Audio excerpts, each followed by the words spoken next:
mean, you know, this has been a long time in the making, you know. When I was a kid, all I wanted to be was on TV, you know. I don't want nothing else, you know. I got hit over the head with that. You know, you can't come from my school in 1968 and make the statement that you want to be on TV. The teacher clearly said, do you know anybody on TV? No. Have you ever? No. Have you ever been on TV? No. Anybody in the school? No. And she was destroying my dream. She said, tell him what you wrote on your paper. I said, I want to be on TV. He said, what you write that on paper for? I said, because that's what the teacher asked me. She said, Slick, just whoop him, because he ain't got no business writing that stuff on the paper.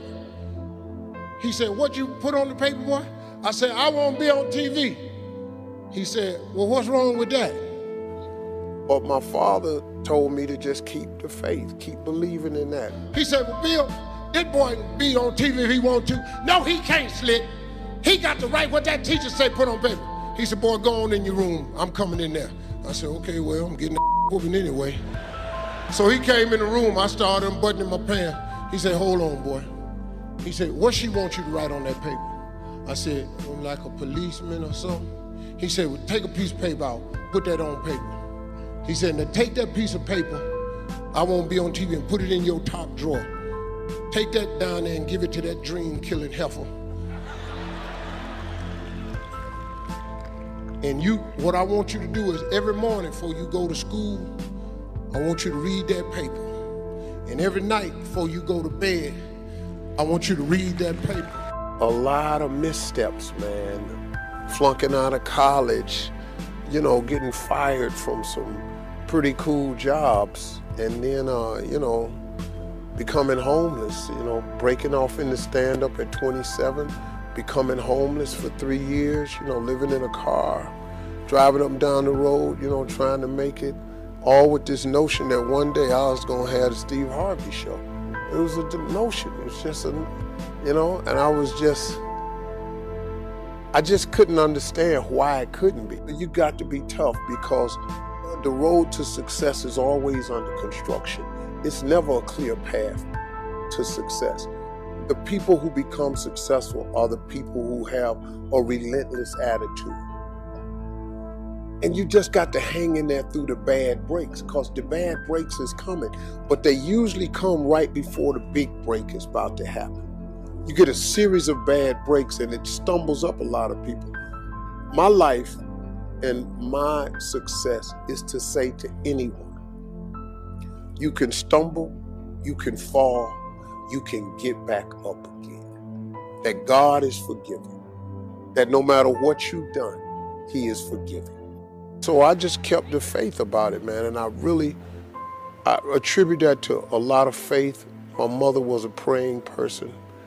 I believe in that wholeheartedly. That has a tremendous part to do with your success. It's in relation to your relationship with God. A lot of people don't want to hear that, but hey, what you want, you ask me, I'm gonna tell you what's happening with me.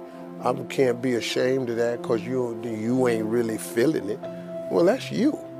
I happen to believe that. And so I think through all of those prayers and stuff, I got through the cracks and crevices, man, and that I looked up and I was 39 years old and I was on TV. But it took 39 years to get there. And it was a lot of years when it didn't look like it was gonna happen, but it did.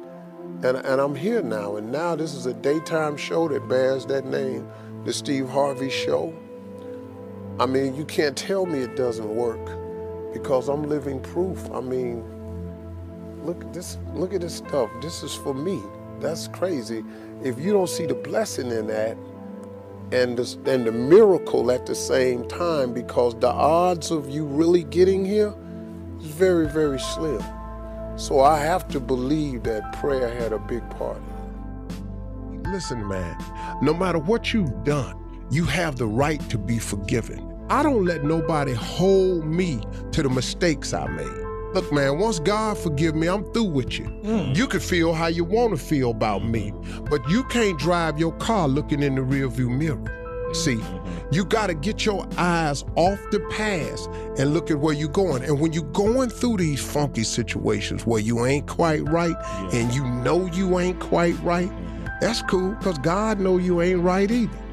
But he let you wake up every day in spite of, because he still got a plan for you. So what you got to do is you got to say, okay, man, hold up. Am I sick of me yet? Am I sick and tired of being sick and tired? Am I through with spinning my wheels, going along with the crowd, not knowing what's my next move? Sit yourself down, man. See, this is cool to do. Sit yourself down by yourself with your God. Whoever, whatever you call him. You can call him Allah, Jehovah. Don't make me no difference. Whatever, it ain't but one. We got names for him, but it ain't but one.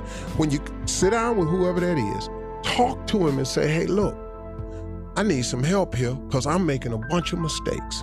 I'm messing up my life. Just realize, man, everybody make mistakes. And if the mistakes you're going through are going to help you become the person you need to be later on.